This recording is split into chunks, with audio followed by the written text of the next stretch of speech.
Hi, Jonelle. Thanks for coming in. Hi, How are you doing? fine. I'm really glad you came in today, and as your primary care physician, the purpose of our visit today is to go over the lab test results from last week. Great. I knew you came in a couple weeks ago with complaints of gastroesophageal reflux. You described having substernal bruising sensations and regurgitation occurring several times a week, particularly following a large meal. You also reported occasional sharp chest pains, lasting only a few seconds, and not associated with shortness of breath or other signs of symptoms suggested of cardiac origin. Yes, I don't know why I'm having those chest pains. I was worried about that, and that's why we did an electrocardiogram. And fortunately, the EKG showed normal rate and rhythm, with non-specific T-wave changes. So your heart is healthy, but I was wondering if your bruising sensations in your chest have changed. No, they haven't changed. How about the soreness and achiness of your muscles you described? Along with your fatigue, you said you were experiencing that a few days a week. Yes, and constipation 1 or 2 times a week. And you described how you took over-the-counter laxatives to help you with your constipation. Yes, they help sometimes. The Prilosec you prescribed last week has been working okay for the GERD. That's good. Your vital signs were also normal and you didn't have a fever. And when I did a physical exam, the only positive finding was enlargement of your parotid glands on both sides. What does that mean? It means that the glands that make your saliva were enlarged. It usually occurs because there is extra or intraoral trauma, which means that there's forceful activity around your salivary glands. Oh, Jonelle, you look concerned. yes. Is there anything you'd like to share?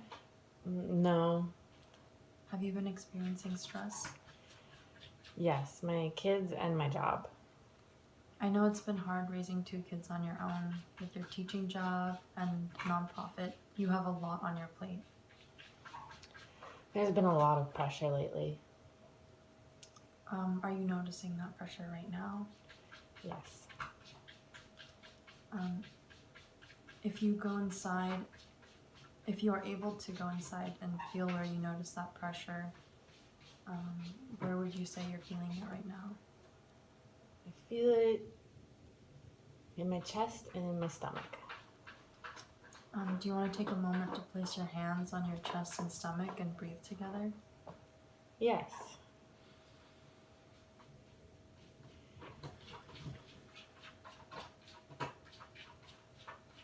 How does the pressure feel on your body now? A little better.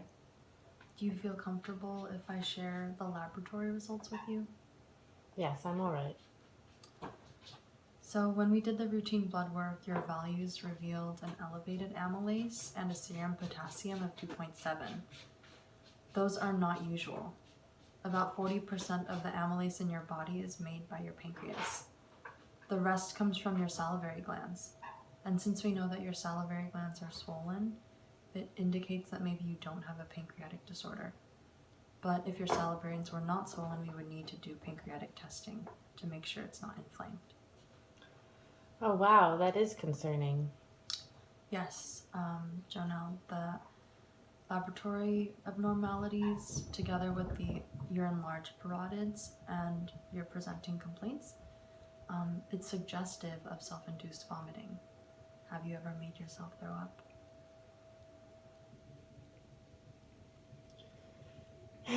Yes, How often?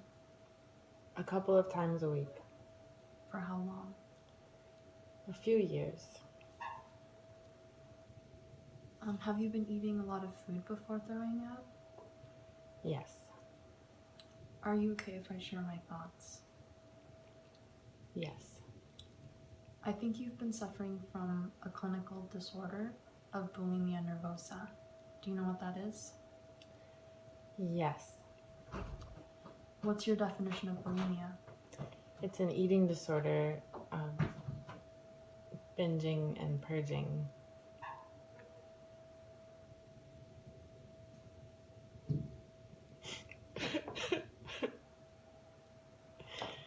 I know it's been difficult for you.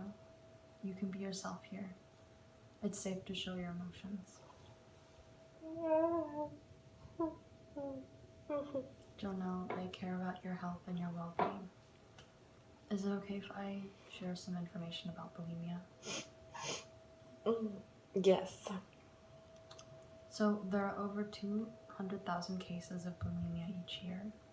It's potentially life-threatening, and it's characterized by a cycle of binging and compensatory behaviors such as self-induced vomiting or misuse of laxative, diuretics, or other medications, fasting, or excessive exercise. The purpose of the behaviors is to undo or compensate for the effects of binge eating. How do you feel when I say that? I feel guilty. There's nothing to be guilty about. It may feel out of your control. It has. I hope by sharing pertinent facts, you'll be able to feel more in control of your recovery and find motivation. Is it all right if I share some of the medical consequences of bulimia? Yes.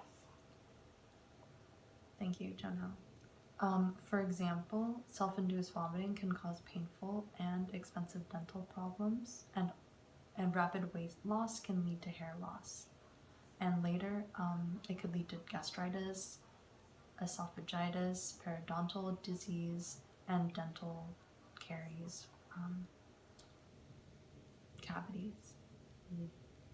Gastric dilation and gastric or esophageal rupture are rare, but they can happen. I had no idea. Yeah. Well, because you have a history of purging, there's greater risk for the development of fluid and electrolyte disturbances such as hypokalemia. I'd like for you to come back next week to test your electrolytes. Also, there's an eating disorders clinic nearby I'd like to refer you to. I want to work on this with you, and I also want to make sure you have access to all the resources out there.